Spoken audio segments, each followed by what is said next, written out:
Hello friends. तो कैसे हैं आप लोग? क्या हाल चाल आप लोगों के? आई होप, मेरी आशा है कि आप सभी के हाल चाल बढ़िया ही होंगे।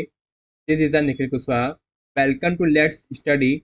लेट्स स्टडी में आपका स्वागत है। फ्रेंड्स, आज हम इस वीडियो सेशन में डिस्कशन करेंगे जो आपके सीटेट ऑनलाइन एग्जाम हुए थे। सीटेट दिसंबर जनवरी 2022-2023 को जो सीबीएसई के द्वारा कंडक्ट किया गया था, उनके हम इस वीडियो सेशन में ऑनलाइन एग्जाम के क्वेश्चन पेपर को सॉल्व करेंगे और डिटेल में डिस्कस करेंगे। फ्रेंड्स, आई होप यह वीडियो सेशन आपको पसंद आएगा। अगर आप हमारे वीडियो में पहली बार आए हैं या हमारे यूट्यूब चैनल लेट्स स्टडी पर पहली बार आए हैं या फर्स्ट टाइम विजिट किया है, तो हमारे यूट्यूब चैनल लेट्स स्टडी को सब्सक्राइब करें, बेल आइकन पर प्रेस करें, ताकि हमारे यूट्यूब चैनल लेट्स स्टडी के माध्यम से आप सभी तक लेटेस्ट एजुकेशन वीडियोस के अपडेट टाइम से मिल सकें। अगर वीडियो सेशन अच्छा लगे तो वीडियो को लाइक करें ज़्यादा से ज़्यादा, और ज़्यादा से ज़्यादा शेयर करें अपने फ्रेंड्स को, ताकि जो टीचिंग एग्जाम की तैयारी कर रहे हैं उनके लिए यह वीडियो बहुत ही हेल्पफुल रहे। चलिए फ्रेंड्स, वीडियो सेशन को स्टार्ट करते हैं। तो फ्रेंड्स, आज हम लोग डिस्कस करेंगे सीटेट दिसंबर 2022-2023 के क्वेश्चन पेपर जो सीबीएसई के द्वारा कंडक्ट किए गए थे। इस वीडियो में हम लोग डिस्कशन करेंगे सीटेट पेपर 1 जो आपका 28 दिसंबर 2022 को कंडक्ट किया गया था सीबीएसई के द्वारा। इस वीडियो में हम लोग 28 दिसंबर 2022 का सीटेट पेपर 1, जिसमें हम लोग इस वीडियो में डिस्कशन करेंगे केवल सीडीपी पार्ट यानी कि चाइल्ड डेवलपमेंट एंड पेडागोजी के 30 क्वेश्चंस के आंसर डिटेल में डिस्कस करेंगे और समझेंगे। तो फ्रेंड्स, ये आपका 28 दिसंबर 2022 का क्वेश्चन पेपर है। और फ्रेंड्स, इस वीडियो में हम लोग 28 दिसंबर 2022 के पेपर 1 में हम लोग केवल सीडीपी पार्ट के 30 क्वेश्चंस को डिटेल में डिस्कस करेंगे और डिटेल में समझेंगे। तो चलिए फ्रेंड्स, आपका 28 दिसंबर 2022 के सीडीपी पार्ट का पहला क्वेश्चन है क्वेश्चन नंबर 1। ये आपका सीडीपी पार्ट है यानी कि चाइल्ड डेवलपमेंट एंड पेडागोजी यानी कि बाल विकास एवं शिक्षा शास्त्र। तो आपका पहला क्वेश्चन है, बचपन में वयस्कता के परिवर्तन काल का समय कौन सा है? आपके ऑप्शंस हैं प्रारंभिक बाल अवस्था, माध्यमिक बाल अवस्था, पूर्व संक्रियात्मक अवस्था, और फोर्थ है आपका किशोरा अवस्था। तो क्वेश्चन नंबर 1 का आपका आंसर हो जाएगा ऑप्शन नंबर 4, किशोरा अवस्था। आपका इसका आंसर होगा फर्स्ट का सीडीपी का पहले क्वेश्चन का आंसर होगा ऑप्शन नंबर 4, किशोरा अवस्था यानी कि एडोलेसेंस। ठीक। तो फ्रेंड्स, जो आपकी बाल अवस्था है, बाल अवस्था मानव जीवन की जन्म से युवा युवा अवस्था तक की अवधि को संदर्भित करता है। इसमें कई विकासात्मक अवस्थाएं होती हैं और किशोरावस्था उनमें से एक है। एडोलेसेंस यानी कि किशोरावस्था लैटिन शब्द है एडोलेसियर से, जिसका अर्थ है कि विकसित होकर परिपक्व होना। यह एक ऐसी अवस्था है जो 12 वर्ष से लेकर 19 वर्ष की आयु के बीच होती है।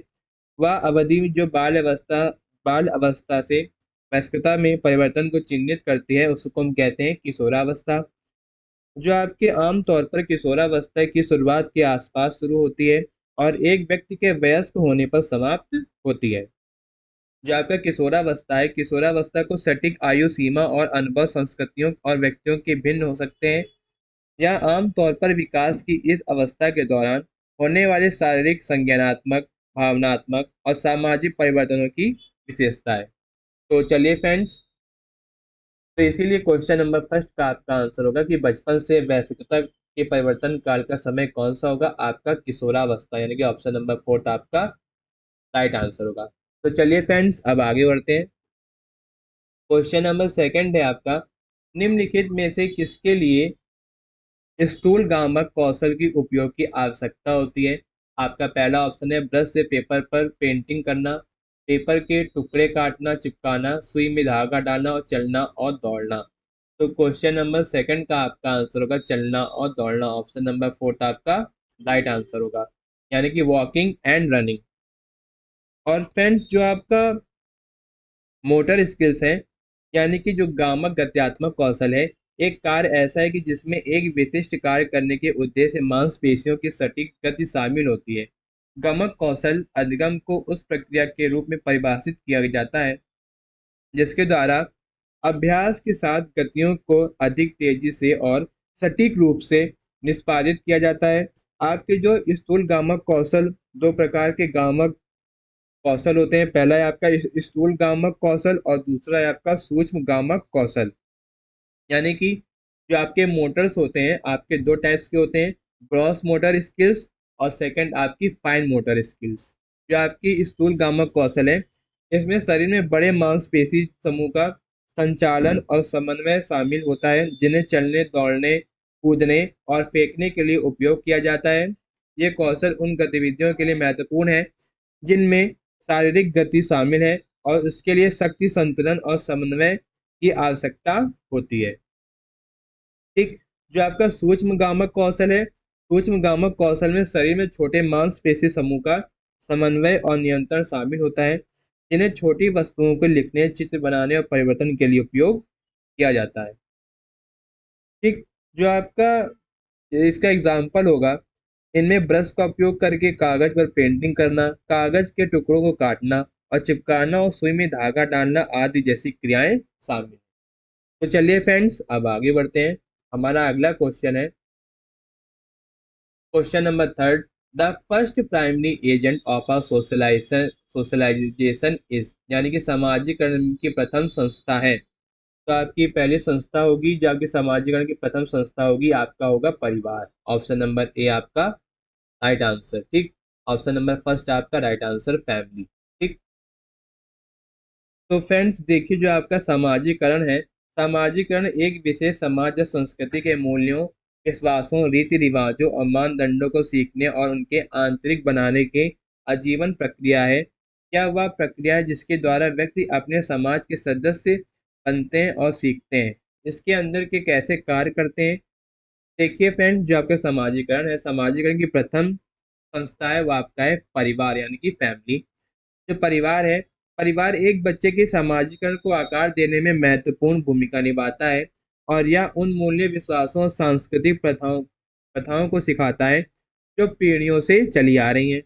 परिवार के सदस्य बच्चों के लिए आदर्श स्रोत के रूप में कार्य करते हैं और संवेगात्मक समर्थन प्रदान करते हैं, जो कि बच्चे के समग्र विकास के लिए महत्वपूर्ण है।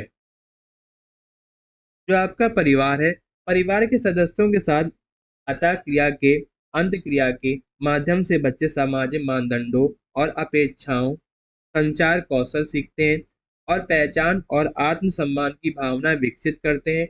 जबकि परिवार सामाजिकरण की प्रथम संस्था है। अन्य संस्थाएं जैसे कि सहकर्मी, विद्यालय, मीडिया और धार्मिक संस्थान भी हैं, जीवन भर व्यक्ति के सामाजिकरण को आकार देने में महत्वपूर्ण भूमिका निभाते हैं। ठीक। तो आपका जो आपका फर्स्ट प्राइमरी एजेंट है सोशलाइजेशन का, यानी कि जो आपका सामाजिकरण का पहला और प्रथम संस्था है, कौन से? आपका परिवार। तो चलिए फ्रेंड्स, अब आगे बढ़ते हैं। हमारा अगला क्वेश्चन है question number fourth. The believe that physical object such as dolls, car etcetera have life like qualities is called, यानी कि यह मान्यता है कि भौतिक वस्तुएं जैसे गुड़ियां, कार में सजीव गुण होते हैं, क्या कहलाती हैं? तो आपके ऑप्शन दिए गए हैं जीववादी सोच, पदानुक्रमित सोच, केंद्रीकरण और वर्गीकरण। तो क्वेश्चन नंबर फोर्थ का आपका आंसर हो जाएगा ऑप्शन नंबर फर्स्ट, यानी कि जीववादी सोच, यानी कि animistic thinking. Option number first आपका राइट आंसर होगा। देखिए फ्रेंड्स, जो आपका जीववादी जो आपका चिंतन है या सोच है, जीववादी चिंतन, सबसे पहले हम लोग पढ़ेंगे जीन प्याजे के बारे में। जो जीन प्याजे थे, जीन प्याजे एक स्विस से बिलोंग करते थे और जो स्विस संज्ञानात्मक सिद्धांतकार जीन प्याजे ने बच्चों में संज्ञान बताया था कि बच्चों में संज्ञानात्मक विकास के अध्ययन में क्रांति लाई थी। प्याजे का सिद्धांत या एकीकृत करने की कोशिश करता है कि जीव विज्ञान और अनुभव संज्ञानात्मक विकास को कैसे आकार देते हैं। जो आपका जीववादी चिंतन है, यह मान्यता है कि निर्जीव वस्तुएं जैसे स्कूटर, खिलौने आदि, जैसे गुड़िया हो गई या फिर कार हो गई, तो उनके जैसे सजीव गुण, विचार, संवेग और विचार होते हैं। जैसे बच्चे सूर्य, चंद्रमा और आदि का मानव सदृश लक्षणों के वर्णन करते हैं और चित्र बनाते हैं। यह एक प्रकार का चिंतन है जो छोटे बच्चों में संज्ञानात्मक विकास की पूर्व संक्रियात्मक अवस्था के दौरान सामान्य है।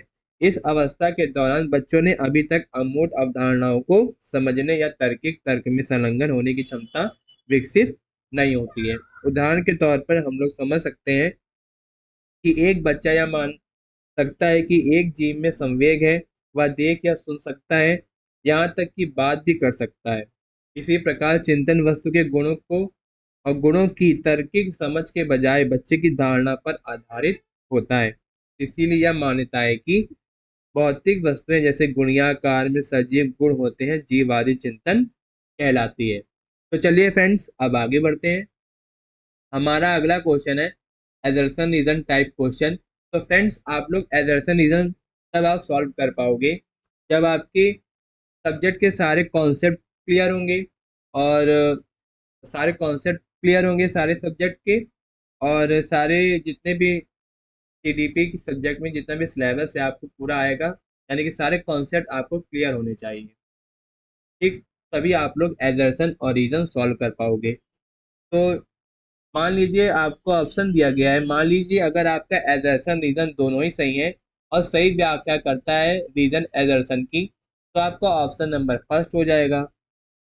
और अगर एजर्सन रीजन दोनों ही सही है लेकिन करेक्ट एक्सप्लेनेशन नहीं देता है, यानी कि सही व्याख्या नहीं करता है रीजन एजर्सन की, तो आपका ऑप्शन नंबर सेकंड हो जाएगा। और अगर एजर्सन सही है लेकिन रीजन गलत है, तो आपका ऑप्शन नंबर थर्ड हो जाएगा। और अगर आपका एजर्सन और रीजन दोनों ही गलत है, तो ऑप्शन फोर्थ हो जाएगा। तो चलिए देखते हैं, एजर्सन रीजन को रीड करते हैं, पढ़ते हैं, समझते हैं, और देखते हैं कि क्वेश्चन नंबर फिफ्थ के लिए कौन सा ऑप्शन सही होगा। तो आपका अभिकथन दिया गया है कि 4 वर्षीय रिया लंबे और चौड़े दो बर्तन में एक ही समय में समान मात्रा में पानी डालते समय बर्तनों की ऊंचाई और चौड़ाई को एक ही समय में ध्यान में नहीं रख पाती है। तो ये जो आपका एजर्सन है बिल्कुल सही है। और जो आपका रीजन दिया गया है कि जीन प्याजे के अनुसार रिया संज्ञानात्मक विकास के पूर्व संक्रियात्मक चरण में है, सही विकल्प चुने। तो इसमें आपका जो रीजन है बिल्कुल सही है, और जो आपका रीजन है सही एक्सप्लेनेशन कर रहा है एदर्सन की, यानी कि अभिकथन की। तो इसीलिए ऑप्शन नंबर आपका फर्स्ट आपका राइट होगा, यानी कि both assertion and reason are true. और जो आपका रीजन है करेक्ट एक्सप्लेनेशन कर रहा है एदर्सन की, यानी कि ए और एदर्सन और रीजन दोनों सही है, और रीजन और एदर्सन की सही व्याख्या करता है, इसीलिए ऑप्शन नंबर फर्स्ट आपका राइट आंसर। तो फ्रेंड्स, जो आपका संज्ञानात्मक विकास है, संज्ञानात्मक विकास से तात्पर्य है कि बच्चों की अधिगम और जानकारी को संशोधित और संसाधित करने के तरीके से है। इसमें ध्यान, धारणा, भाषा, चिंतन, स्मृति और तर्क में संशोधन शामिल है। पियाजे ने संज्ञानात्मक विकास की 4 प्रमुख अवस्थाओं का वर्णन किया है। जो आपका अभिकथन ए दिया गया है, यानी कि एदर्सन दिया गया है, वह आपका सत्य है, यानी कि ट्रू है।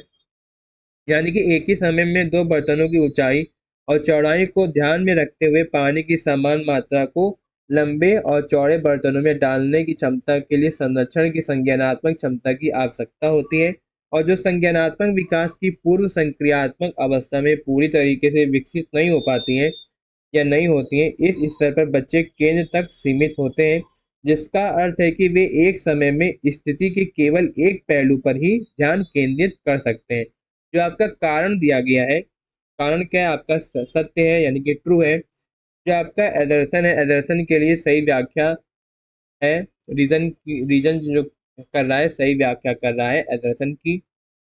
तो जो आपके जो जीन प्याजे जी हैं, जीन प्याजे सर ने जीन प्याजे सर के संज्ञानात्मक विकास के सिद्धांत से ज्ञात होता है कि बच्चे संज्ञानात्मक विकास की अलग अलग अवस्थाओं से गुजरते हैं।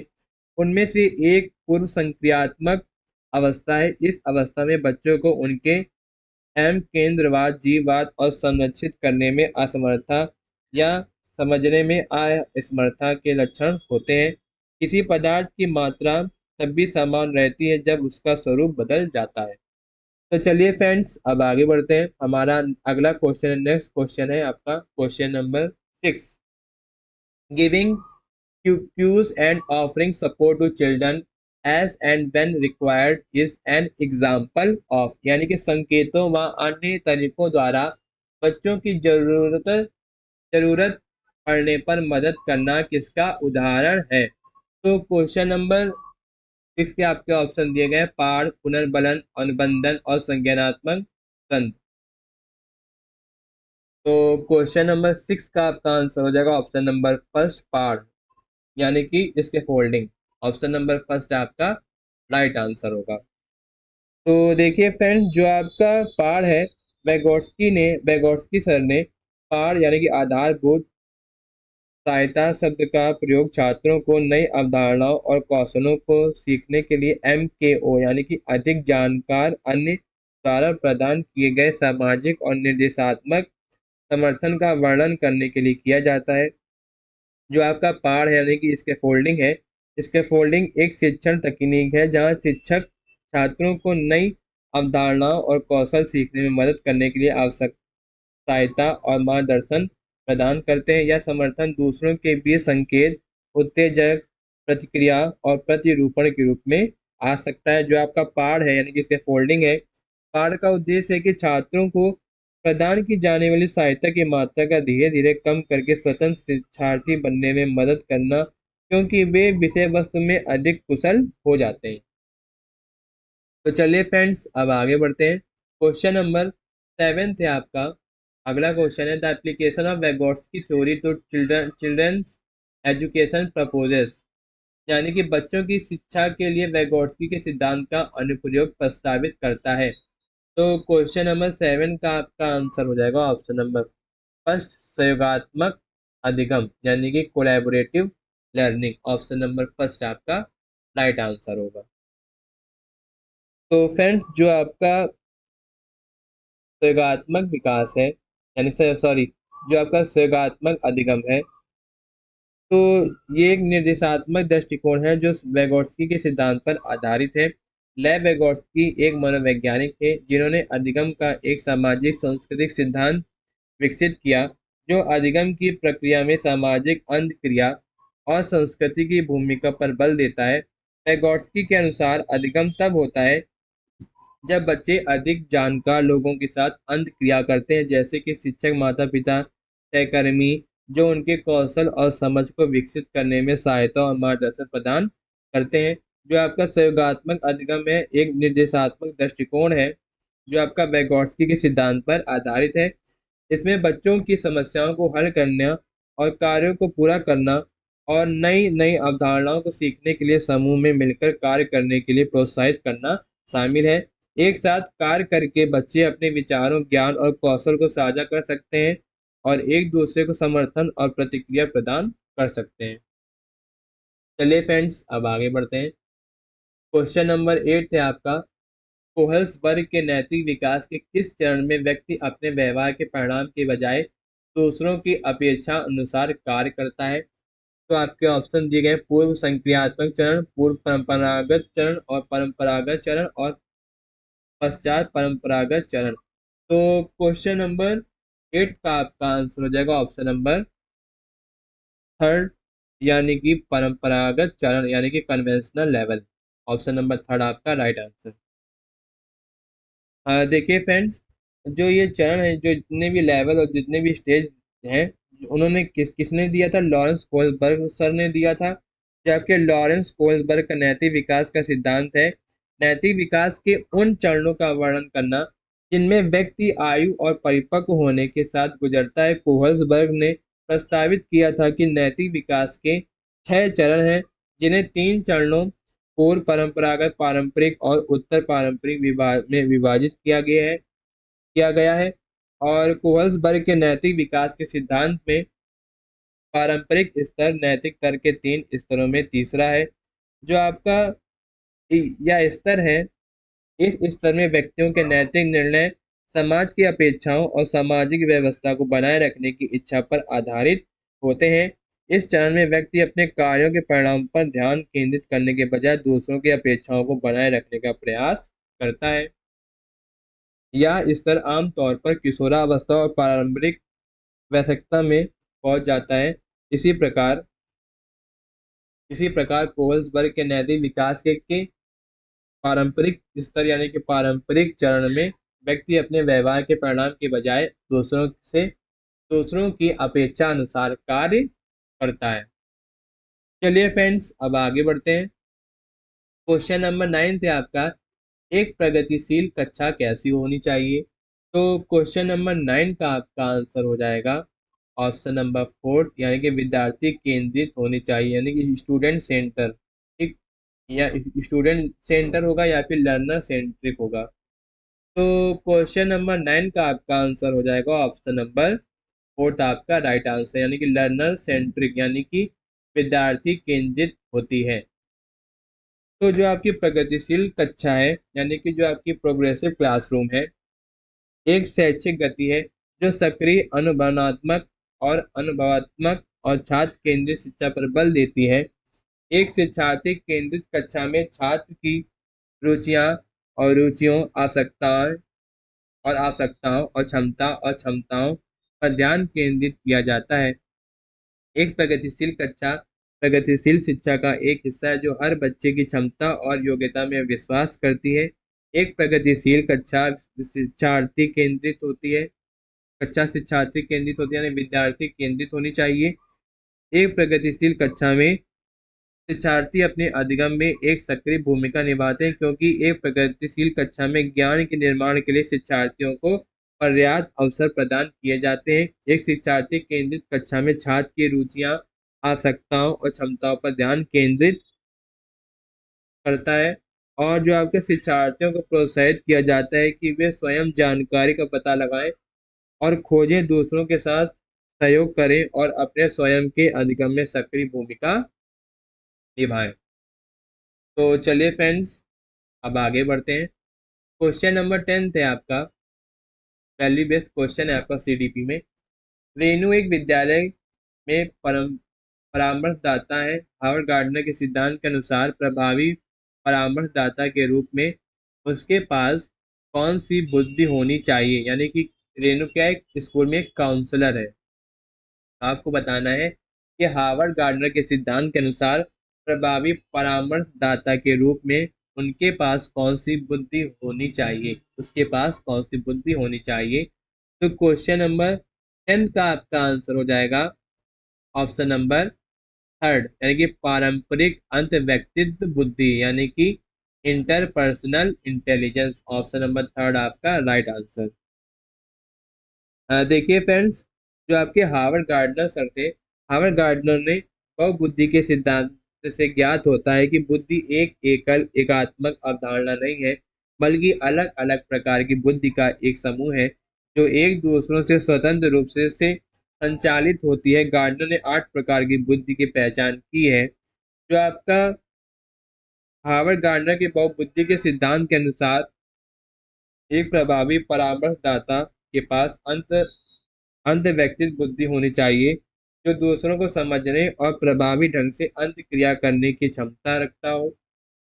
अंत व्यक्तित्व बुद्धि में दूसरों के साथ सहानुभूति रखना, प्रभावी ढंग से संवाद करना और दूसरों की आवश्यकताओं और प्रेरणाओं को समझने में सक्षम होना चाहिए। एक परामर्शदाता के रूप में रेनू को अपने छात्रों के साथ मजबूत संबंध बनाने, उनके अनूठे दृष्टिकोण को समझाने और चुनौतियों से उभरने में उनकी मदद करने के लिए मार्गदर्शन और सहायता प्रदान करने में सक्षम होने की आवश्यकता होगी। इसलिए यह भूमिका में उसकी सफलता के लिए प्रबल पारंपरिक बुद्धि महत्वपूर्ण होती है। इसी वजह से एक प्रभावी परामर्शदाता के पास अंतर्व्यक्तित्व बुद्धि होनी चाहिए। तो चलिए फ्रेंड्स, अब आगे बढ़ते हैं। अब आपका राष्ट्रीय शिक्षा नीति 2020 से क्वेश्चन है, क्वेश्चन नंबर 11। राष्ट्रीय शिक्षा नीति 2020 के अनुसार एक शिक्षक को शिक्षण अधिगम प्रक्रिया के दौरान प्राइमरी स्कूल के बच्चों से संप्रेषण के लिए किस भाषा का प्रयोग करना चाहिए। आपके ऑप्शन दिए गए हैं, आपको बताना है कि कौन सा ऑप्शन सही होगा। तो क्वेश्चन नंबर 11 का आपका आंसर हो जाएगा बच्चों की मातृभाषा का प्रयोग करना चाहिए, यानी कि मदर टंग, यानी कि चिल्ड्रन का जो आपकी मातृभाषा है, बच्चों की जो आपकी मातृभाषा है, बच्चों की मदर टंग का यूज करना चाहिए। ऑप्शन नंबर 4 आपका राइट आंसर होगा। तो देखिए फ्रेंड्स, जो आपकी राष्ट्रीय शिक्षा नीति है नेप 2020 में बताया गया कि भारत में शिक्षा सुधार के लिए एक व्यापक रूपरेखा है, जिसका उद्देश्य 21वीं सदी की जरूरतों को पूरा करने के लिए शिक्षा प्रणाली को बदलना। और नीति एक ऐसी शिक्षा प्रणाली की कल्पना करती है जो छात्रों और समाज की आवश्यकताओं के लिए समग्र, लचीली, समावेशी और प्रासंगिक है। जो आपकी राष्ट्रीय शिक्षा नीति नेप 2020 के अनुसार कम से कम कक्षा 5 तक शिक्षा का माध्यम और अधिमानतः कक्षा 8 और उसके आगे ये तक घरेलू भाषा मातृभाषा होगी। यह सुनिश्चित होना चाहिए कि बच्चे प्रभावी ढंग से सिखाई जा रही अवधारणाओं को समझने में सक्षम और बहुभाषावाद यानी कि मल्टी लिंग्वलिज्म को बढ़ावा देने और भारत की समृद्ध भाषाई विविधता को संरक्षित करना और बढ़ावा देना भी है।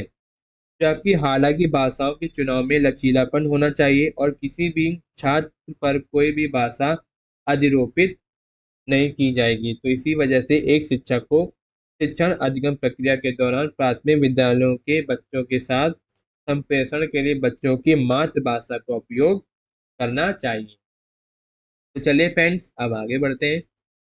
क्वेश्चन नंबर 12 है आपका, फिर से एक वैल्यू बेस्ड क्वेश्चन टाइप का क्वेश्चन है, CCDP का, चाइल्ड डेवलपमेंट एंड पेडागोजी का। दिया गया कि 5 साल की वैशाली ने अपनी माँ से कहा, माँ मुझे अमित की तरह फुटबॉल चाहिए। वैशाली को जवाब देते हुए उसकी माँ ने कहा, फुटबॉल से तो केवल लड़के ही खेलते हैं, मैं तुम्हारे लिए एक छोटी सी गुड़िया लाऊंगी। माँ का जवाब क्या दिखाता है? तो आपके ऑप्शन दिए गए हैं, आपको बताना है कि कौन सा ऑप्शन सही होगा। तो क्वेश्चन नंबर 12 का आपका आंसर हो जाएगा ऑप्शन नंबर थर्ड, यानी कि लिंग रूढ़िबद्धता, यानी कि gender stereotyping. Option number third आपका राइट आंसर होगा, यानी जेंडर स्टीरियोटाइपिंग यानी कि लिंग रूढ़िबद्धता। जो आपकी जो आपकी लैंगिक रूढ़िबद्धता है, लिंग के आधार पर व्यक्तियों को कुछ भूमिकाएं, लक्षण या व्यवहार सौंप रही हैं। इस मामले में मां मानती है कि केवल लड़के ही फुटबॉल खेलते हैं और लड़कियां केवल गुड़ियों से खेलती हैं, जो उन खिलौनों से जुड़ी लैंगिक रूढ़ियों को पूरा करती हैं। माँ की प्रतिक्रिया वैशाली की पसंद और उसके लिंग के अनुसार, इन जेंडर के अनुसार संभावित रुचियों की सीमित करते हैं, बजाय उसे अपनी रुचियों का पता लगाने और अपने व्यक्तिगत प्राथमिकताओं के आधार पर चुनाव करने की अनुमति देती हैं। इसी प्रकार इसमें वैशाली के विकास पर नकारात्मक प्रभाव पड़ सकता है और भविष्य में उसके अवसर सीमित हो सकते हैं। तो इसी प्रकार माँ की प्रतिक्रिया लैंगिक रूढ़िबद्धता को दर्शाती है। तो चलिए फ्रेंड्स, अब आगे बढ़ते हैं। क्वेश्चन नंबर 13 है आपका, क्वेश्चन नंबर 13 नंबर है आपका, बच्चों का नामकरण व उन्हें वर्गों में बांटना। तो क्वेश्चन नंबर 13 का आपका आंसर हो जाएगा ऑप्शन नंबर सेकंड, बच्चों के समूह में हीनता और सीखने की लाचारी को जन्म देना। क्वेश्चन नंबर 13 का आपका आंसर हो जाएगा ऑप्शन नंबर सेकंड। ठीक, देखिए फ्रेंड, जो आपका नामीकरण है, नामीकरण का तात्पर्य है कि किसी बच्चों को उनकी क्षमताओं, व्यवहार या विशेषताओं के आधार पर एक निश्चित पहचान या गुण प्रदान करना। इससे रूढ़िवादिता और श्रेणियों का निर्माण हो सकता है, जिससे बच्चों के लिए बचना मुश्किल हो सकता है। जब बच्चों का नामकरण किया जाता है तो उन्हें श्रेणियों में रखा जाता है, तो यह असहायता और हीनता की भावना पैदा कर सकता है, क्योंकि उन्हें लग सकता है कि वे अपनी स्थिति को बदलने या नामकरण द्वारा उन पर लगाई गई सीमाओं को पार करने में असमर्थ हैं।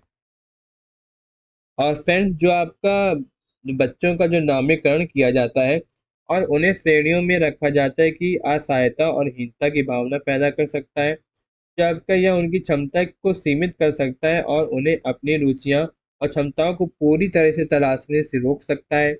एक अधिक सकारात्मक और समावेशी दृष्टिकोण जो व्यक्तिगत जरूरतों को पहचानने और संबोधित करने पर केंद्रित है, बच्चों में सशक्तिकरण और आत्मसम्मान की भावना को बढ़ावा दे सकता है। इसी प्रकार बच्चों का नामकरण करने और उन्हें श्रेणियों में रखने से बच्चों के एक समूह में असहायता और हीनता की भावना पैदा होती है। चलिए फ्रेंड्स, अब आगे बढ़ते हैं। क्वेश्चन नंबर 14 थे आपका, सतत एवं समग्र मूल्यांकन के क्या मायने हैं। तो क्वेश्चन नंबर 14 का आपका आंसर हो जाएगा ऑप्शन नंबर सेकंड, बच्चों के व्यापक विकास से जुड़ी सभी स्कूली गतिविधियों के आकलन के सभी पहलुओं को शामिल करना। ऑप्शन नंबर सेकंड आपका राइट आंसर। फ्रेंड्स, जो आपका सतत और व्यापक मूल्यांकन है, यानी कि सीसी, जो आपका इवेल्युएशन है, जो आपका मूल्यांकन है, मूल्यांकन की एक प्रणाली जिसका उद्देश्य है कि छात्रों के विकास का समग्र रूप से आकलन करना, जिसमें संज्ञानात्मक, भावनात्मक और शारीरिक विकास सहित उनके व्यक्तित्व के, यानी कि इंडिविजुअलिटी, यानी कि व्यक्तित्व के सभी पहलुओं को शामिल किया जाता है। जो आपका सीसी पैटर्न है, जो आपके पारंपरिक शैक्षणिक मूल्यांकन से परे है और इसमें खेल, संगीत, नृत्य, कला और सामुदायिक सेना सेवा जैसे पाठ्यक्रम और पाठ्येतर गतिविधियां शामिल हैं, जो छात्र के समग्र विकास में मदद करती हैं। और इसी प्रकार सतत और व्यापक मूल्यांकन का अर्थ है कि बच्चों के साथ समग्र विकास से संबंधित स्कूल की गतिविधियों के सभी पहलुओं को शामिल करना। चलिए फ्रेंड्स, अब आगे बढ़ते हैं।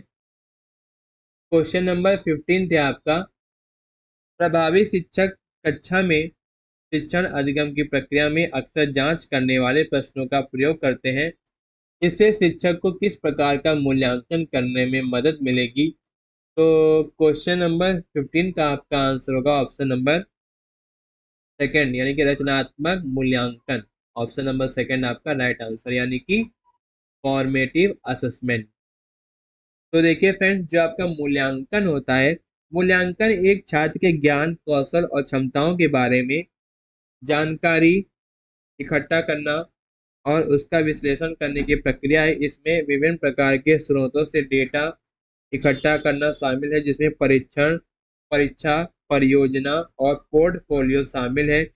जांच प्रश्न एक महत्वपूर्ण उपकरण है जिसका उपयोग शिक्षक रचनात्मक मूल्यांकन करने के लिए करते हैं। रचनात्मक मूल्यांकन एक सतत प्रक्रिया है जो शिक्षकों को अधिगम की प्रक्रिया के दौरान अपने छात्रों की प्रगति को निगरानी और मूल्यांकन करने में मदद करती है। इसमें छात्रों उसमें छात्रों को उनकी क्षमता और कमजोरियों पर प्रतिक्रिया देना और व्यक्तिगत छात्रों की जरूरतों को बेहतर ढंग से पूरा करने के लिए निर्देश को समायोजित करने के लिए इस जानकारी का उपयोग करना शामिल है।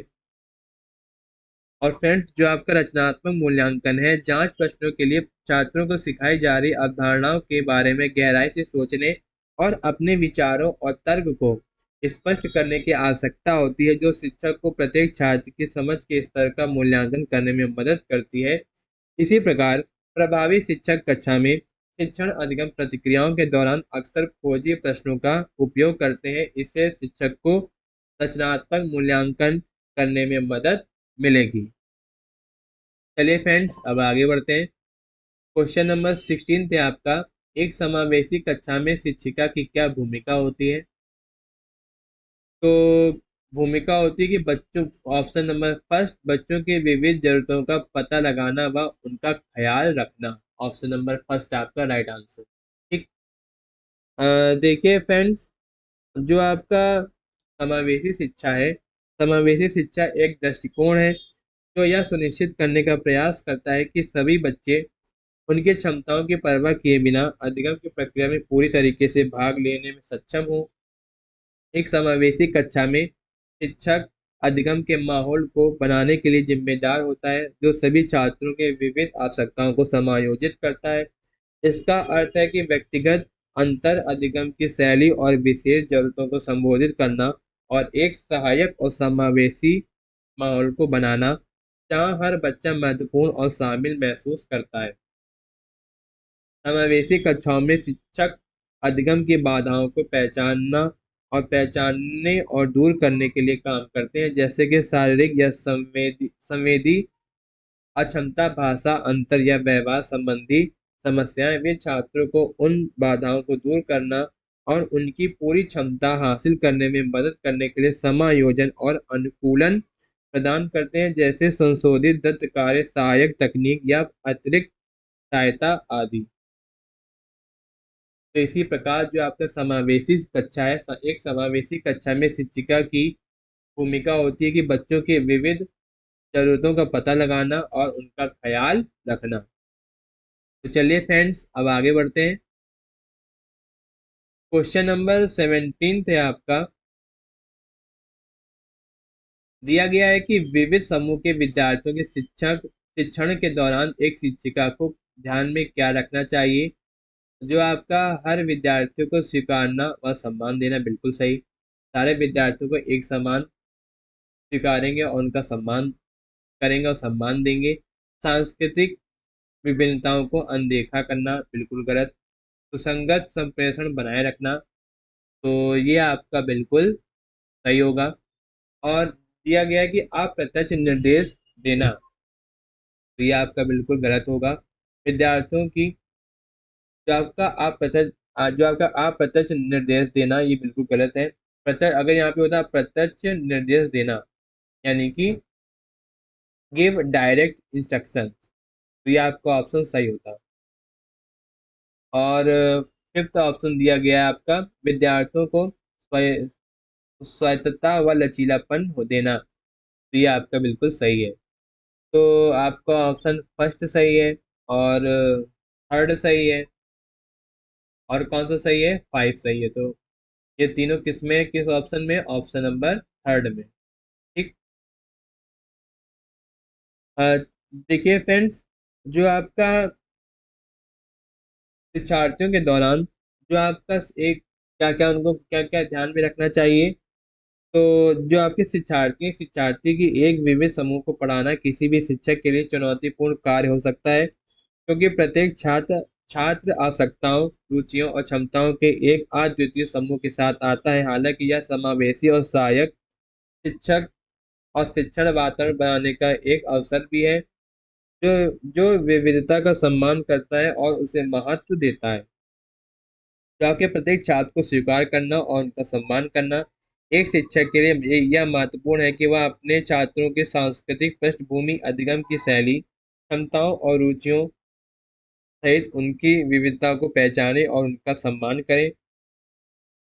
इसका अर्थ है कि एक सुरक्षित और सहायक अधिगम का माहौल बनाना जहां हर छात्र महत्वपूर्ण और शामिल महसूस कर सके। जो आपका सांस्कृतिक भिन्नता है, भिन्नताओं को नजरअंदाज नहीं करना चाहिए। एक शिक्षक को सांस्कृतिक भिन्नताओं को नजरअंदाज नहीं करना चाहिए, क्योंकि यह विविध पृष्ठभूमि के छात्रों के लिए बहिष्कार और अलगाव की भावना पैदा कर सकता है।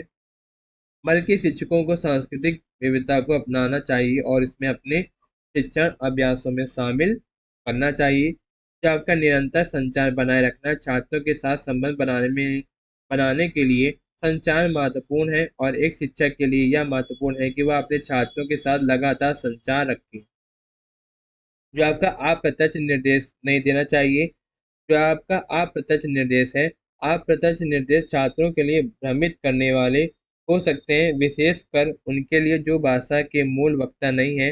शिक्षकों को स्पष्ट, संक्षिप्त और सीधे निर्देश देने चाहिए जो समझ में आसानी से आ सके।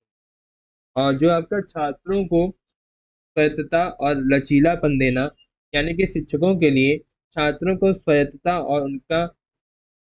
और उनके लिए अधिगम में लचीलापन देना बहुत ही महत्वपूर्ण है। इसमें छात्र की पसंद के अनुसार अवसर प्रदान करने चाहिए, और छात्रों को अपने गति से काम करने की अनुमति देना चाहिए, और व्यक्तिगत शिक्षार्थियों की जरूरतों को पूरा करना और समायोजन और संशोधन प्रदान करना शामिल है। तो चलिए फ्रेंड्स, अब आगे बढ़ते हैं।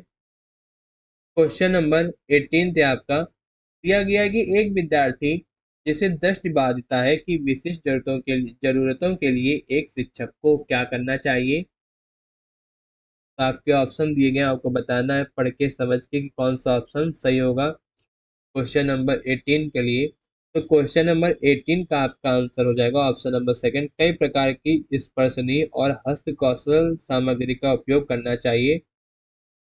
स्पर्शनीय का जो यानी कि छू कर, यानी कि जो विद्यार्थी दृष्टि बाधित है, तो जो आपका जो स्पर्शनीय है उसको छू छू कर महसूस करके पता लगा सके कि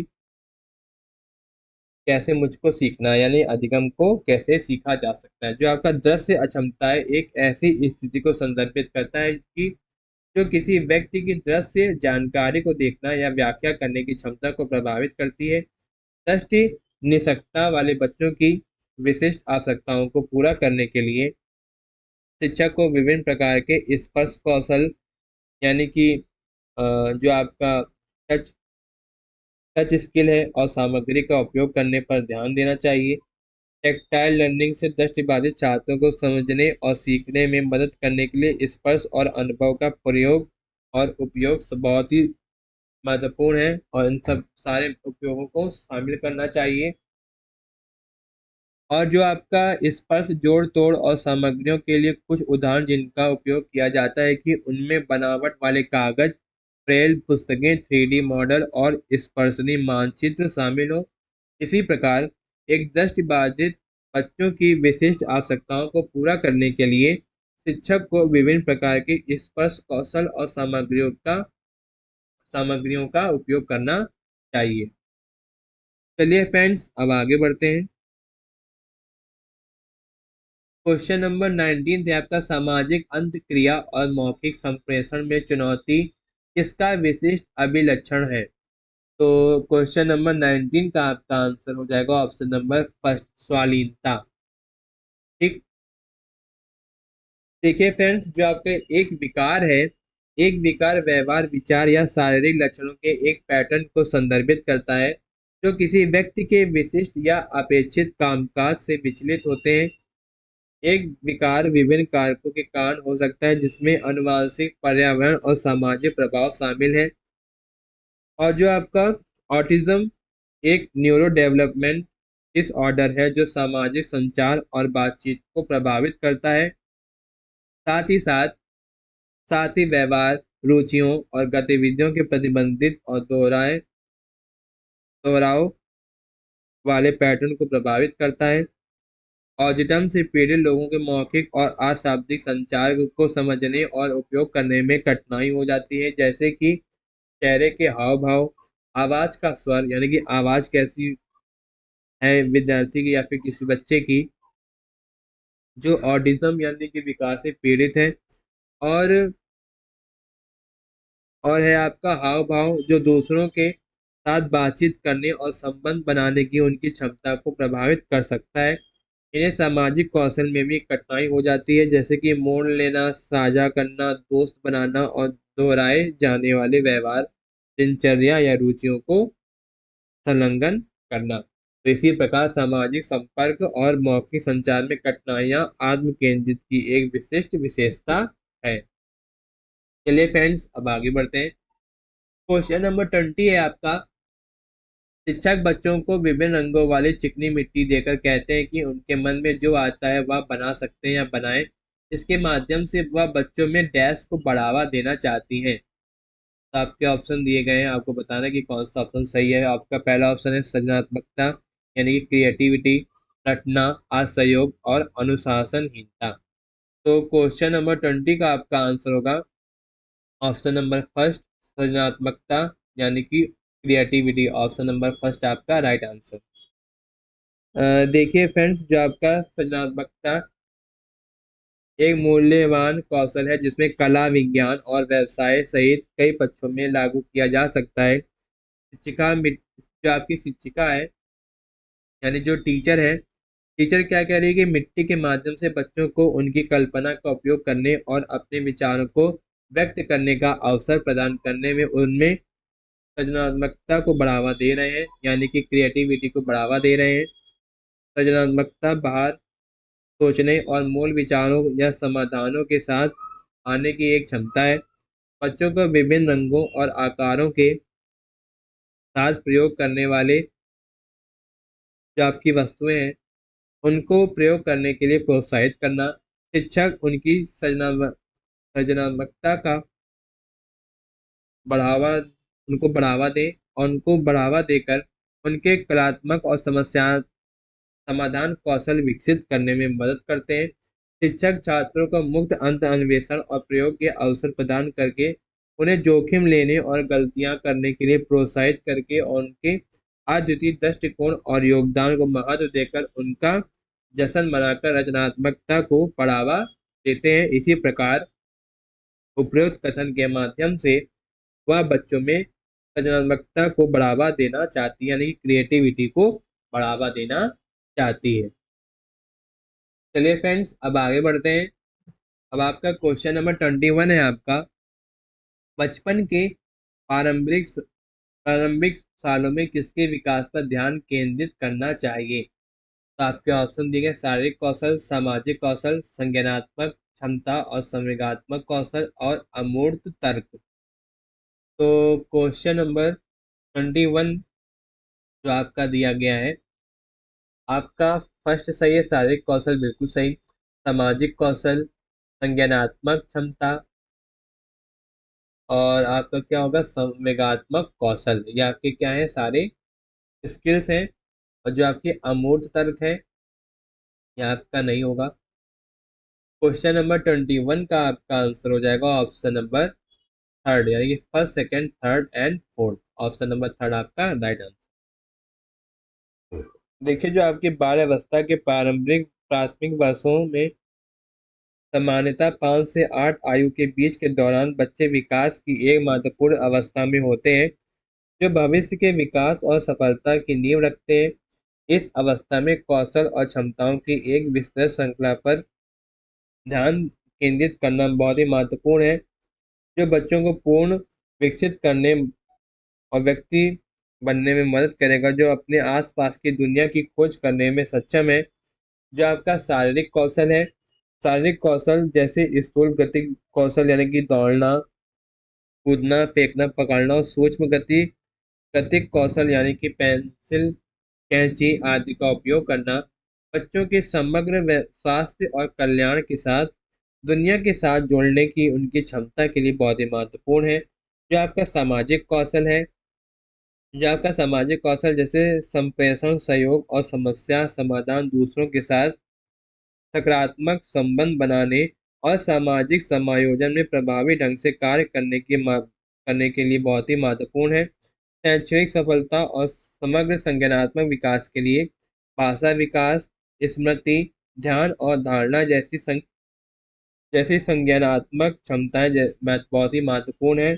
जो आपकी आत्म नियमन है, सहानुभूति और संवेगात्मक जागरूकता जैसे भावनात्मक कौशल, लचीलेपन के निर्माण, तनाव के प्रबंधन और सकारात्मक मानसिक स्वास्थ्य को बनाए रखने के लिए बहुत ही महत्वपूर्ण है। चलिए फ्रेंड्स, अब आगे बढ़ते हैं। क्वेश्चन नंबर 22 है आपका, 22वां क्वेश्चन है आपका, रचनावादी कक्षा में अर्थपूर्ण सीखना। तो आपके ऑप्शन दिए गए हैं, आपको बताना है कि कौन सा ऑप्शन आपका सही होगा। तो क्वेश्चन नंबर 22 का आपका आंसर हो जाएगा ऑप्शन नंबर सेकंड, अन्वेषण व अंत क्रिया के द्वारा खोज की प्रक्रिया है। ऑप्शन नंबर सेकंड आपका राइट आंसर होगा। ठीक, देखिए फ्रेंड्स, जो आपका रचनावाद है, यानी कि कंस्ट्रक्टिविस्ट क्लासरूम, जो आपका रचनावाद है, एक अधिगम सिद्धांत है जो व्यक्तिगत अनुभव और पर्यावरण के साथ अंत क्रिया के माध्यम से सक्रिय अधिगम, खोज और ज्ञान के निर्माण के लिए बहुत ही महत्व पर जोर देता है। जो आपका एक रचनावादी कक्षा है, अधिगम का वातावरण बनाने पर ध्यान केंद्रित किया जाता है, जिसमें छात्रों को अपने आसपास की दुनिया की अपनी समझ बनाने के लिए अन्वेषण, प्रयोग और सहयोग करने के लिए प्रोत्साहित किया जाता है। रचनावादी कक्षा में अर्थपूर्ण अधिगम, विषय वस्तु के साथ सक्रिय रूप से जुड़ने, नए विचारों की खोज और विभिन्न अवधारणाओं और अनुभव के बीच संबंध बनाने की एक प्रक्रिया है। खोज की इस प्रक्रिया को हस्त गतिविधियां, पूछताछ आधारित अधिगम और खुली चर्चाओं के माध्यम से सुविधा प्रदान की जाती है, जो छात्रों को प्रश्न पूछने, पूर्व अनुमान लगाने और उनकी परिकल्पनाओं का परीक्षण करने के लिए प्रोत्साहित करता है या करती है। इसी प्रकार एक रचनावादी कक्षा में अर्थपूर्ण सीखना अन्वेषण व अंत क्रिया के द्वारा खोज की एक प्रक्रिया है। तो चलिए फ्रेंड्स, अब आगे बढ़ते हैं। क्वेश्चन नंबर 23 है आपका, वैल्यू बेस्ड क्वेश्चन दिया गया है आपका, दिया गया है कि एक शिक्षिका एक बच्चे जो एक अवधारणा को समझने में असमर्थ है कि एक के साथ मिलकर काम करती है, इसे इशारे देती है, यह प्रक्रिया क्या कहलाती है? तो क्वेश्चन नंबर 23 का आपका आंसर हो जाएगा ऑप्शन नंबर फर्स्ट, यानी कि पाड़, यानी कि स्कैफोल्डिंग। ऑप्शन नंबर फर्स्ट आपका राइट आंसर होगा, पाड़ यानी कि स्कैफोल्डिंग। ठीक। फ्रेंड्स, जो आपका पाड़ है हम लोगों ने पिछले क्वेश्चन में डिस्कस किया था। जो आपका पाठ है एक शिक्षण कार्य नीति है जिसमें एक शिक्षक एक छात्र को एक नई अवधारणा या कौशल कौशल में निपुणता प्राप्त करने में मदद करने के लिए सहायता और मार्गदर्शन प्रदान करता है। इस समर्थन में संकेत या उत्तेजना देना शामिल हो सकता है। जटिल कार्यों को छोटे अधिक प्रबंधनीय चरणों में तोड़ना और प्रतिक्रिया और प्रोत्साहन प्रदान करना शामिल हो सकता है।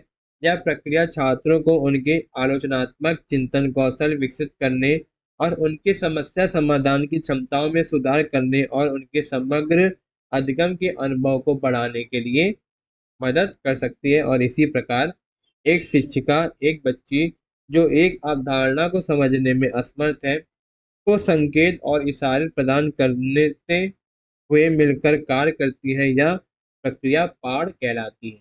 तो चलिए फ्रेंड्स, अब आगे बढ़ते हैं।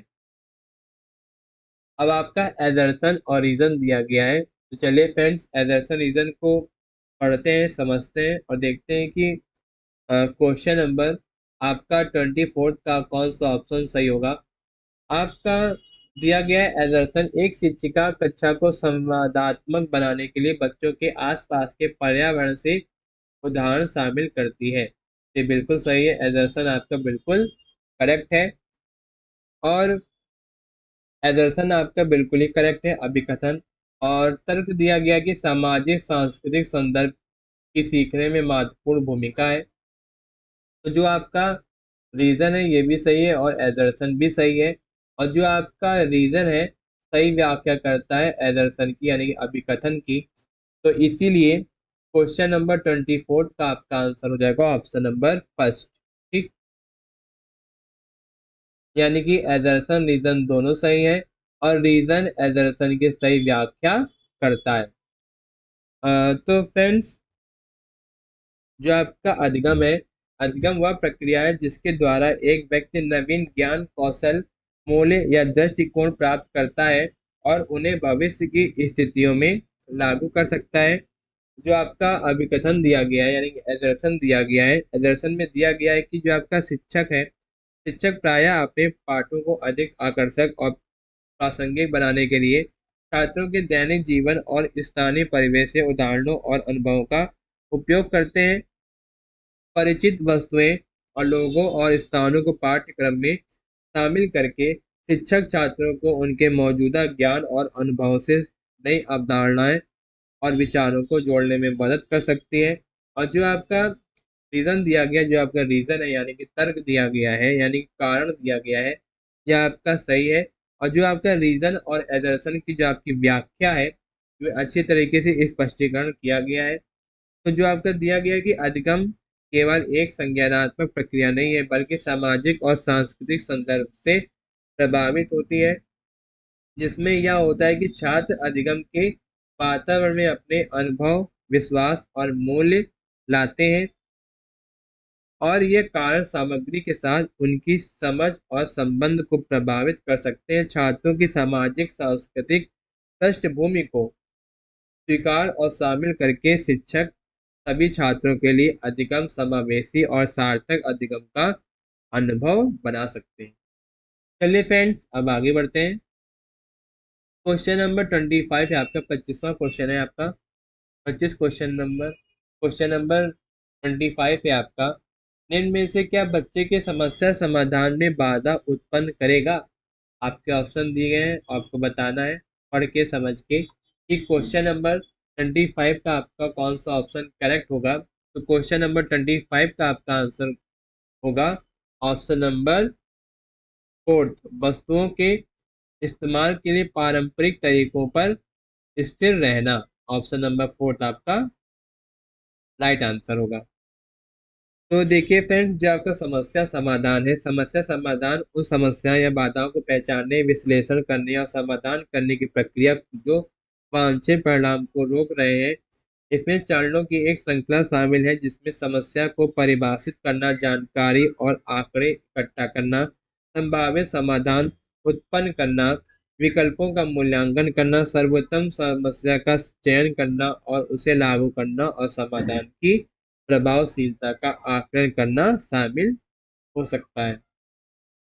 और जब किसी बच्चे को किसी समस्या का समाधान करना पड़ता है, तो उसे समाधान के साथ आने के लिए रचनात्मक और लचीले ढंग से चिंतन में सक्षम होने की आवश्यकता होती है। यद्यपि यदि कोई बच्चा अपने चिंतन और उपागम में बहुत अधिक स्थिर है, तो वे वैकल्पिक समाधान या वस्तुओं का उपयोग करने के तरीकों को देखने के लिए संघर्ष कर सकता है। उदाहरण के तौर पर हम लोग समझ सकते हैं कि यदि कोई बच्चा ब्लॉक से टावर बनाने का प्रयास कर रहा है, लेकिन केवल परंपरागत तरीके से ब्लॉक का उपयोग कर रहा है, अर्थात उन्हें एक दूसरे के ऊपर रख रहा है, तो वे एक लंबा टावर बनाने या अधिक स्थिर निर्माण खोजने के लिए संघर्ष कर सकता है। यद्यपि यदि बच्चा रचनात्मक रूप से चिंतन और विभिन्न तरीकों से ब्लॉक का उपयोग करने में सक्षम है, अर्थात इन्हें इंटरलॉक करना, समर्थन या पुल बनाना, तो वे समस्या को अधिक प्रभावी ढंग से हल करने में सक्षम हो सकते हैं।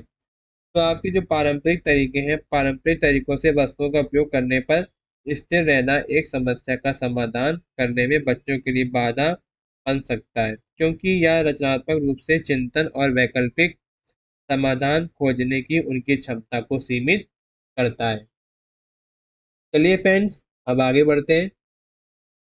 क्वेश्चन नंबर 26 से आपका आपका एजर्सन रीजन दिया गया है, और आपको एजर्सन और रीजन को पढ़ के और समझ के बताना है कि कौन सा ऑप्शन सही होगा। देखिए, जो विद्यार्थियों द्वारा की गई गलतियां व त्रुटियां, यानी कि जो गलतियां होती हैं, शिक्षकों व विद्यार्थियों की असफलता को दर्शाती हैं। तो ये आपका जो आपका अभिकथन है, एदर्सन है, ये आपका गलत होगा। बच्चों में खुद से सोचने की क्षमता नहीं होती तथा उनके सीखने की सुनिश्चित करने के लिए उन्हें लगातार निर्देश देने पड़ते हैं। बिल्कुल गलत। जो आपका निर्देश है, ये आपका क्या होगा? Negative tag word. ठीक, नेगेटिव टैग वर्ड हो गया। ठीक है। तो इसमें जो आपका एजर्सन और रीजन दोनों ही गलत है। तो किस ऑप्शन में एजर्सन और रीजन दोनों गलत है? ऑप्शन नंबर 4 में। ठीक। देखिए फ्रेंड्स, जो आपका कथन दिया गया है, जो आपका कथन दिया गया, अभिकथन एजर्सन दिया गया है, ये बिल्कुल गलत है। यद्यपि यह सही है कि छात्रों द्वारा की गई गलतियां या त्रुटियां शिक्षकों से अधिक समर्थन या मार्गदर्शन की आवश्यकता को इंगित कर सकती है। यह आवश्यक नहीं है कि शिक्षक या छात्र की ओर से विफलता का संकेतक हो, यानी कि असफलता का संकेतक हो। गलतियां अधिकतम की प्रक्रिया का एक स्वाभाविक हिस्सा है और इन्हें विकास और सुधार के अवसरों के रूप में उपयोग किया जा सकता है। जो आपका रीजन दिया गया है, रीजन भी गलत है। बच्चों में अपने दम पर चिंतन करने और स्वतंत्र रूप से अधिगम की क्षमता होती है, और वास्तव में स्वतंत्र चिंतन और स्वयं निर्देशित अधिगम को प्रोत्साहित करने में आलोचनात्मक चिंतन कौशल और आंतरिक प्रेरणा को बढ़ावा मिल सकता है। इसी वजह से जो आपका एजर्सन और रीजन दोनों ही गलत हो जाएंगे। तो क्वेश्चन नंबर 26 का आपका आंसर होगा option number 4, both assertion and reason are false, यानी कि गलत है। ऑप्शन नंबर 4 आपका राइट आंसर हो जाएगा। ठीक। चलिए फ्रेंड्स, अब आगे बढ़ते हैं। क्वेश्चन नंबर 27 है आपका, निम्नलिखित में से कौन सा भाव नहीं है, यानी कि कौन सा इमोशन नहीं है। तो आपका दिया गया पहला ऑप्शन स्मृति, यानी memory, anger, love and fear. तो क्वेश्चन नंबर 27 का आपका आंसर हो जाएगा ऑप्शन नंबर फर्स्ट, स्मृति, यानी कि मेमोरी आपका भाव नहीं होगा, यानी कि इमोशन नहीं होगा। तो फ्रेंड्स, जो आपका संवेग है, व्यक्तिपरक अनुभव है जिनमें कई प्रकार की शारीरिक और मनोवैज्ञानिक प्रतिक्रियाएं शामिल होती हैं। वे सामान्यतः एक उद्दीपक या घटना से शुरू होते हैं और प्रकृति में सकारात्मक या नकारात्मक हो सकते हैं। जो आपका क्रोध, प्रेम और भय ये सभी संवेग हैं। स्मृति कोई संवेग नहीं है। यह एक संज्ञानात्मक प्रक्रिया है जिसमें सूचना का कूट लेखन, भंडारण और पुनः प्राप्ति शामिल है। स्मृति में मस्तिष्क में सूचनाओं का प्रसंस्करण शामिल है जो हमें पूर्व घटनाओं, तथ्यों और अनुभव को याद रखने की अनुमति देता है। इसी प्रकार जो आपका स्मृति है, कोई संवेग नहीं यानी कोई भाव नहीं है। यह आपका क्या है? संज्ञानात्मक प्रक्रिया है जिसमें सूचना का कूटलेखन और भंडारण और वह पुनः प्राप्ति शामिल है। चलिए फ्रेंड्स, अब आगे बढ़ते हैं। क्वेश्चन नंबर 28 है आपका, प्राथमिक शिक्षिका अपने विद्यार्थियों में आंतरिक अभिप्रेरणा को बढ़ावा देने के लिए क्या कर सकती है? तो आपके ऑप्शन दिए गए हैं, आपको बताना है। क्वेश्चन को पढ़ के समझ के, और सारे ऑप्शन आपको पढ़ने और समझने हैं, और आपको बताना है कि क्वेश्चन नंबर 28 के लिए कौन सा ऑप्शन आपका सही होगा, करेक्ट होगा। तो क्वेश्चन नंबर 28 का आपका आंसर हो जाएगा, जो प्राथमिक शिक्षिका अपने विद्यार्थियों में आंतरिक अभिप्रेरणा को बढ़ावा देने के लिए बच्चों को सीखने में आनंद की अनुभूति को प्रोत्साहित कर सकती है। ऑप्शन नंबर 4 था आपका राइट आंसर। ठीक, जो आपकी आंतरिक अभिप्रेरणा है, जो आपकी आंतरिक अभिप्रेरणा है, से अभिप्रेरणा या किसी गतिविधि या व्यवहार में संलग्न होने की इच्छा का उल्लेख होता है, क्योंकि इसमें निहित आनंद या संतुष्टि होती है। यह एक प्रकार की अभिप्रेरणा है जो एक व्यक्ति के अंदर से आती है और उनके व्यक्तिगत रुचियां, जिज्ञासा और उपलब्धि की भावना से प्रेरित होती है। बच्चों को सीखने में आनंद की अनुभूति को प्रोत्साहित करना, जिज्ञासा, अन्वेषण और अधिगम के लिए प्रेम को बढ़ावा देकर आंतरिक अभिप्रेरणा बढ़ा सकता है।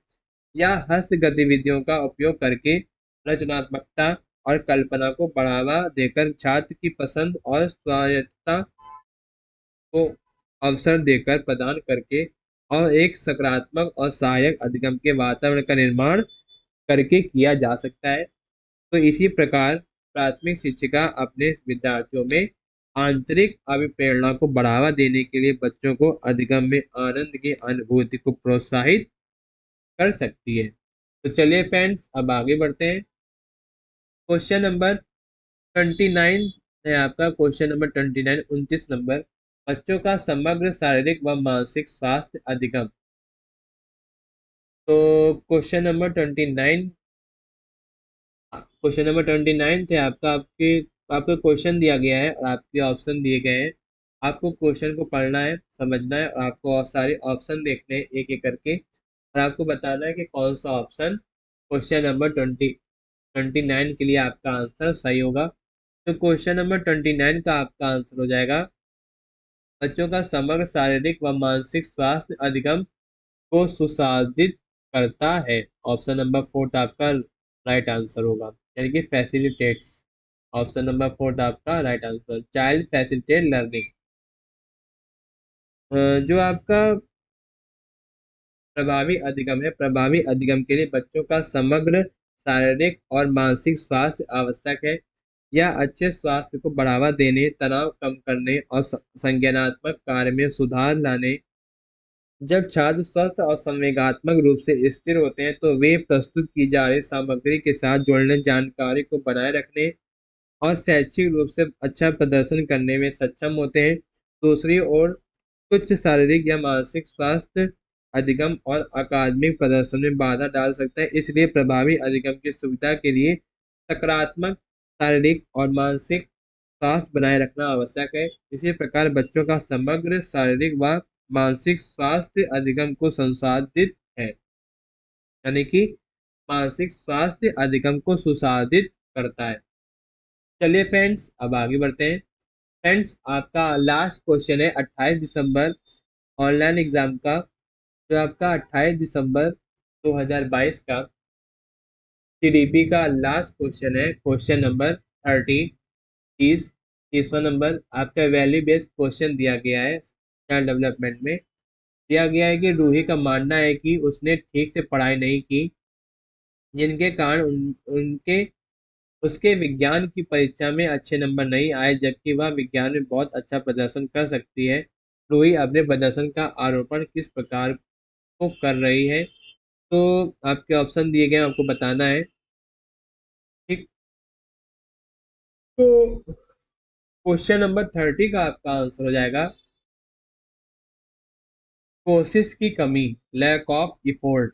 ठीक, ऑप्शन नंबर थर्ड आपका राइट आंसर। फ्रेंड्स, जो आपका अधिगम है, अधिगम को प्रभावित करना और करने वाले कारक विभिन्न तत्व जो एक छात्र के ज्ञान और कौशल को प्रभावी ढंग से प्राप्त करने की क्षमता को प्रभावित कर सकता है। रूही का यह विश्वास है कि उसने ठीक से पढ़ाई नहीं की। यह वाक्य दर्शाता है कि यह मानती है कि विज्ञान की परीक्षा की तैयारी के लिए अधिक प्रयास कर सकती थी। अपने तुच्छ प्रदर्शन को प्रयास की कमी के लिए आरोपण करने वाले और आरोपण करते हुए वह अपने कार्यों की जिम्मेदारी ले रही है और यह स्वीकार कर रही है कि उसके परिणाम भाग्य या क्षमता की कमी जैसे बाहरी कारकों के अलावा उसकी पसंद का प्रतिबिंब है। सफलता प्राप्त करने में प्रयास के महत्व की यह पहचान एक विकास मानसिकता विकसित करने का एक प्रमुख घटक है और रूही को भविष्य में अपने प्रदर्शन को बेहतर बनाने में मदद कर सकती है और उसे कड़ी मेहनत और होशियारी से कार्य करने के लिए प्रेरित कर सकती है। और इसी प्रकार रूही अपने प्रदर्शन के लिए प्रयास की कमी का आरोपण कर रही है। फाइनली फ्रेंड्स, हम लोगों ने सीडीपी के 30 क्वेश्चन यहीं पर ही फिनिश करते हैं हम लोग 28 दिसंबर 2022 के। आई होप आपको यह वीडियो सेशन पसंद आया होगा, पूरा डिस्कशन पसंद आया होगा। हमने सीटेट के ऑनलाइन एग्जाम के केवल सीडीपी पार्ट के 30 क्वेश्चंस के आंसर अच्छी तरीके से डिटेल में समझे। जो ऑनलाइन एग्जाम आपका 28 दिसंबर 2022 को सीबीएसई के द्वारा कंडक्ट किया गया था और यह क्वेश्चन पेपर बहुत ही इम्पोर्टेंट है। जो लोग टीचिंग एग्जाम की तैयारी कर रहे हैं, जिसमें चाइल्ड डेवलपमेंट एंड पेडागोजी यानी कि बाल विकास एवं शिक्षा शास्त्र सब्जेक्ट विषय पूछा जाता है टीचिंग एग्जाम में। जो लोग टीचिंग एग्जाम से रिलेटेड एग्जाम की तैयारी कर रहे हैं, तो यह वीडियो उनके लिए बहुत ही महत्वपूर्ण है, बहुत ही इंपॉर्टेंट है और बहुत ही मददगार साबित होगी। तो प्लीज़ वीडियो को ज़्यादा से ज़्यादा लाइक करें और ज़्यादा से ज़्यादा शेयर करें अपने फ्रेंड्स को, ताकि यह वीडियो उनके लिए बहुत ही हेल्पफुल रहे और बहुत ही मददगार साबित हो। और हमारे यूट्यूब चैनल लेट्स स्टडी को सब्सक्राइब करें और बेल आइकन को प्रेस करें, ताकि आप तक सभी लेटेस्ट एजुकेशन वीडियोस और नोटिफिकेशन आपको टाइम से मिल सके। अगर मन में कोई डाउट हो तो डाउट क्लियर करने के लिए कमेंट बॉक्स में कमेंट करें। I will try my best reply to all. Thank you guys, thank you for watching my YouTube videos. मिलते हैं अगली वीडियो में, जिसमें हम डिस्कशन करेंगे सीटेट एग्जाम का नेक्स्ट सेक्शन या next question paper. Best of luck for your teaching exam. मिलते हैं अगले वीडियो में। थैंक यू, धन्यवाद।